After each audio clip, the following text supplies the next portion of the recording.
অস্ট্রেলিয়ার কাছে লজ্জাজনক হার দিয়ে 2025 সালটা শুরু করলো টিম ইন্ডিয়া। কয়েক মাস আগে সাউথ আফ্রিকাকে হারিয়ে টি-20 বিশ্বকাপ জিতেছিল ভারত, কিন্তু ভারতের সামনে আবার সুযোগ এসেছিল এই সাউথ আফ্রিকাকেই হারিয়ে টেস্ট ওয়ার্ল্ড কাপ জেতার। কিন্তু অস্ট্রেলিয়ার কাছে লজ্জাজনক হারের পর ভারতের সে সুযোগ হাতছাড়া হলো। ভারতকে হারিয়ে 50 ওভারের বিশ্বকাপটা পকেটে পড়ে নিয়েছিল অস্ট্রেলিয়া। সেখানে ভারতের সামনেও আবার সুযোগ চলে এসেছিল এই অস্ট্রেলিয়াকে হারিয়ে টেস্ট চ্যাম্পিয়নশিপের ফাইনালে ওঠার। বরং সেটা তো হলোই না, উল্টে অস্ট্রেলিয়া ভারতকে টেস্ট চ্যাম্পিয়নশিপের ফাইনাল ওঠা থেকে ছিটকে দিল। শেষবার যেখানে 2021 সালে সমস্ত তারকাকে বাদ দিয়ে অজিঙ্ক্য রাহানে ভারতকে এই বর্ডার গাভাস্কার ট্রফি জিতে এনে দিয়েছিল, এবার সেই অজিঙ্ক্য রাহানে বা চেতনেশ্বর পূজারা কাউকেই এই টিমে রাখা হয়নি।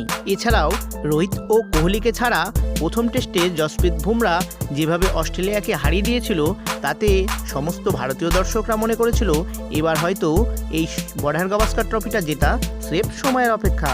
কিন্তু সেটা তো হলোই না, উপরন্তু ভারতকে তারা লজ্জাজনকভাবে হারিয়ে বর্ডার গাভাস্কার ট্রফি তাদের নিজের দখলে রাখলো টিম অস্ট্রেলিয়া। বিরাট কোহলি, রোহিত শর্মা ও জসপ্রীত বুমরার মতো ক্রিকেটার উপস্থিত থাকা সত্ত্বেও ভারতের এই হারের আসল কারণ সম্পর্কে প্রেস কনফারেন্স করলেন কোচ গৌতম গম্ভীর। এছাড়াও রোহিত এবং কোহলি কবে অবসর নিচ্ছে সেসব কথাও আলোচনা করলেন এই কনফারেন্সের মাধ্যমে।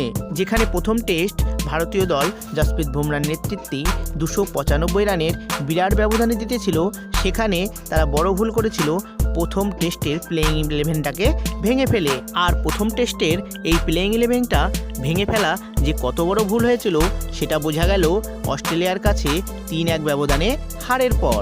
কিন্তু ভারত এই টেস্টটা 3-1 ব্যবধানে না হেরে 4-1 ব্যবধানেও হারতে পারত, কারণ ভারতীয় দলের যা ব্যাটিংয়ের অবস্থা তাতে করে বৃষ্টির জন্য ভারতকে বাঁচিয়ে দিয়েছিল। তা না হলে ভারত এই টেস্টটা 4-1 ব্যবধানেও হারতে পারত। এছাড়াও স্পিন সহায়ক উইকেট না থাকাও ওয়াশিংটন সুন্দরকে কেন খেলানো হলো, কেন তার জায়গায় একজন স্পেশালিস্ট ব্যাটসম্যানকে খেলানো হলো না? ভারতীয় দলের হারের পিছনে এই কারণগুলি কিন্তু এখনও দগদগ করছে।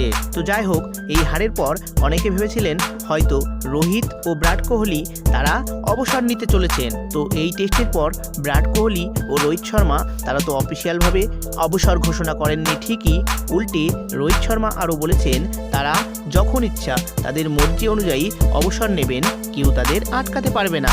কিন্তু এরপর কোচ গৌতম গম্ভীর প্রেস কনফারেন্সে এসে বলেন কে কবে অবসর নেবে সেটা তো তাদের নিজের ব্যাপার। কিন্তু তিনি বলেছেন গোটা সিরিজ জুড়ে যারা খারাপ পারফরমেন্স করেছেন তারা কিন্তু আর অটোমেটিক চয়েস হবে না, তাদের ইন্ডিয়াতে গিয়ে ডোমেস্টিক ক্রিকেট খেলে তারপর আবার দলে জায়গা করতে হবে। এছাড়া তিনি প্রত্যেক প্লেয়ারকে কড়া নির্দেশ দিয়ে দেন ইন্ডিয়াতে গিয়ে তাদের প্রত্যেকটা ডোমেস্টিক ম্যাচ খেলতে হবে। তো রোহিত শর্মা যাই বলুক না কেন, ভারতীয় ক্রিকেট বোর্ড তো অফিসিয়ালভাবে জসপ্রীত বুমরার হাতে টেস্ট ক্রিকেটের অধিনায়কত্ব তুলে দিতে যাচ্ছে।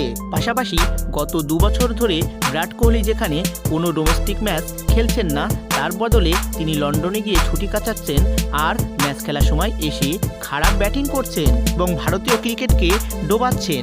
সেখানে বিরাট কোহলির পাশাপাশি রোহিত শর্মাকেও ভারতীয় টিম বোঝাতে চাচ্ছে যে তাদের ইন্ডিয়ান টিম থেকে ছাঁটাই শুধুমাত্র সময়ের অপেক্ষা।